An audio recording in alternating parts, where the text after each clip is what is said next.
Assalamualaikum warahmatullahi wabarakatuh. Bismillah, walhamdulillah, wassalatu wassalamu ala rasulillah, wala hawla wala quwata illa billah. Para pemirsa, para santri dan alumni yang berbahagia, puji syukur kita haturkan kehadirat Allah. Salawat dan salam kita haturkan pada baginda Rasulullah Muhammad sallallahu alaihi wasallam.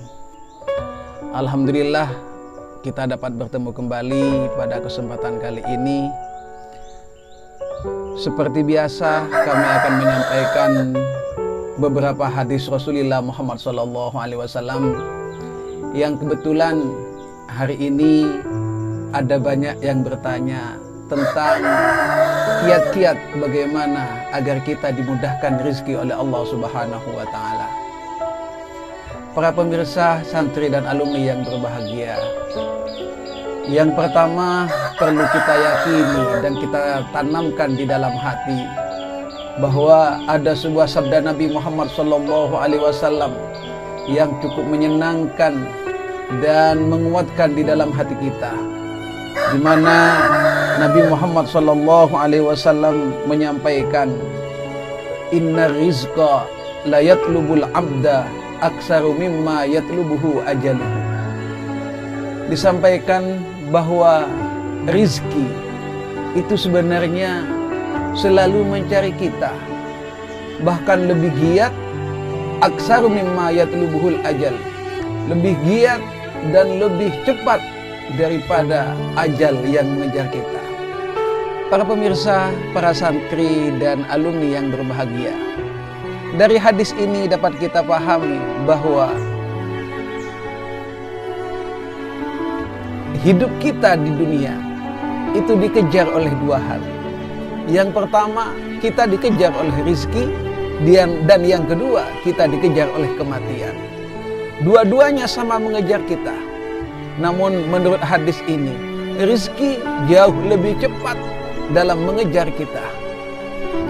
Oleh karenanya, maka perlu ditanamkan keyakinan bahwa rizki sebenarnya sudah ada di depan kita dan rizki sudah mengejar kita.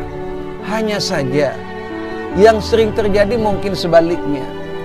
Di saat rizki mengejar kita dan mencari kita di suatu tempat ibadah, mungkin kita tidak ada di situ. Saat rizki menunggu kita, di saat kita sedang sholat malam, kita justru tertidur. Di saat rizki menunggu kita ada di pasar, ternyata kita tidak sedang ke pasar.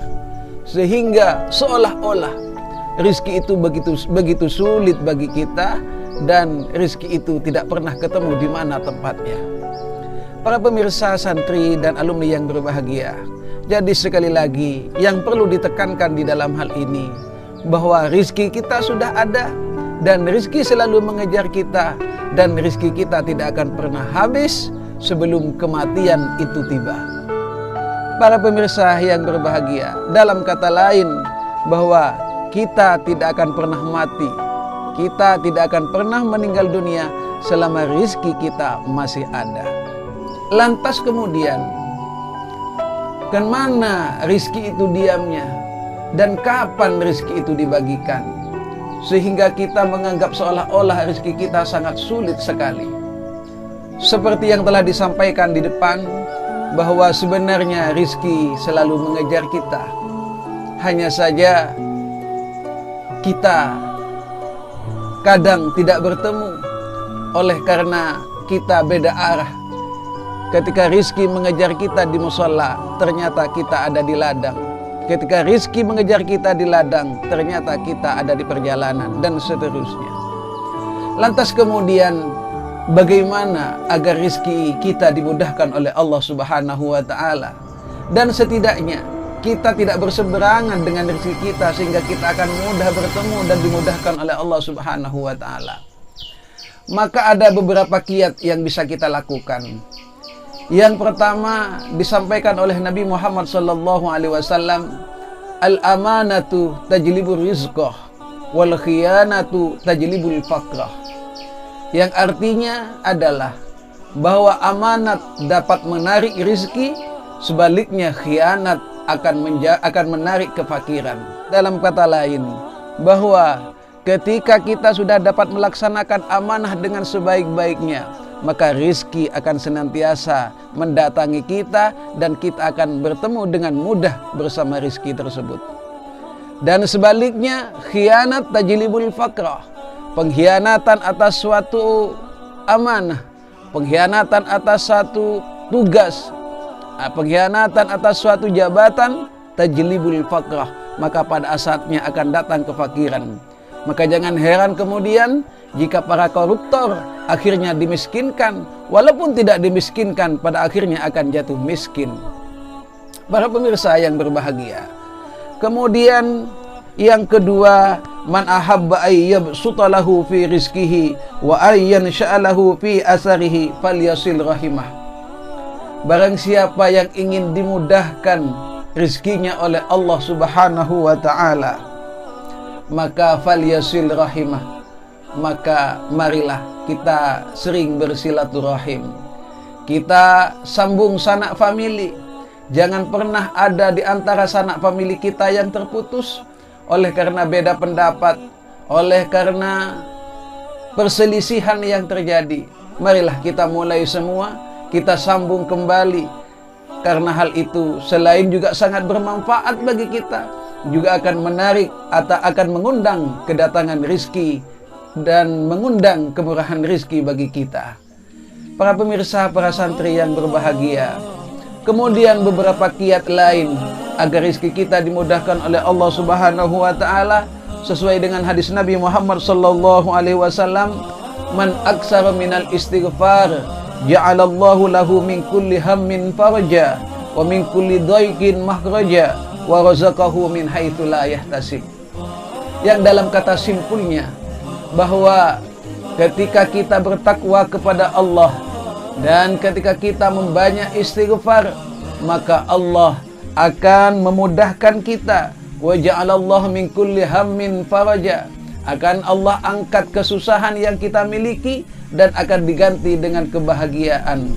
Wa min kulli dhaiqin makhraja, akan Allah angkat segala keruwetan, kesibukan yang kita miliki dengan beberapa solusi yang tentu sangat menyenangkan. Dan ini yang sesuai dengan tema kali ini, wa razaqahu min haitsu la yahtasib.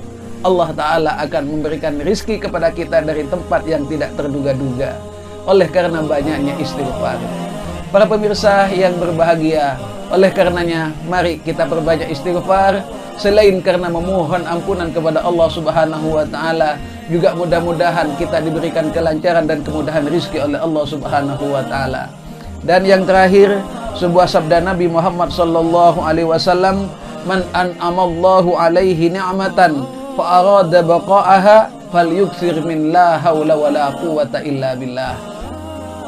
Bahwa ketika kita diberikan nikmat oleh Allah Subhanahu wa ta'ala, kemudian kita menginginkan agar nikmat ini tidak dicabut, tetapi sebaliknya nikmat ini akan terus dilanggengkan atau ditetapkan oleh Allah Subhanahu wa ta'ala, maka sabda Nabi, falyukthir min la haula wala quwwata illa billahil aliyil azim. Marilah kita memperbanyak membaca la haula wala quwwata illa billahil aliyil azim. Para pemirsa, para santri dan alumni yang berbahagia, sebenarnya masih sangat banyak kiat-kiat agar kita diberikan kemudahan rezeki oleh Allah Subhanahu wa ta'ala, yang tentunya tidak bisa kami sampaikan semua pada kesempatan kali ini. Tetapi yang sering kita dengar diantaranya adalah kita memperbanyak, kita jangan pernah melupakan untuk sholat sunat qablal fajri, kemudian membaca kalimat la ilaha illallah al-malikul haqqul mubin, subhanallah wa bihamdihi subhanallahil azim, astaghfirullahal azim, kemudian membaca salawat Allahumma salli ala sayyidina Muhammad masing-masing 100, maka insya Allah rezeki kita akan dimudahkan oleh Allah Subhanahu wa ta'ala, sehingga kita dapat mencapai cita-cita kita masing-masing, tentunya cita-cita yang diridhai oleh Allah Subhanahu wa ta'ala. Demikian yang bisa saya sampaikan pada kesempatan kali ini, mudah-mudahan bermanfaat. Ihdinas siratal mustaqim. Wassalamualaikum warahmatullahi wabarakatuh.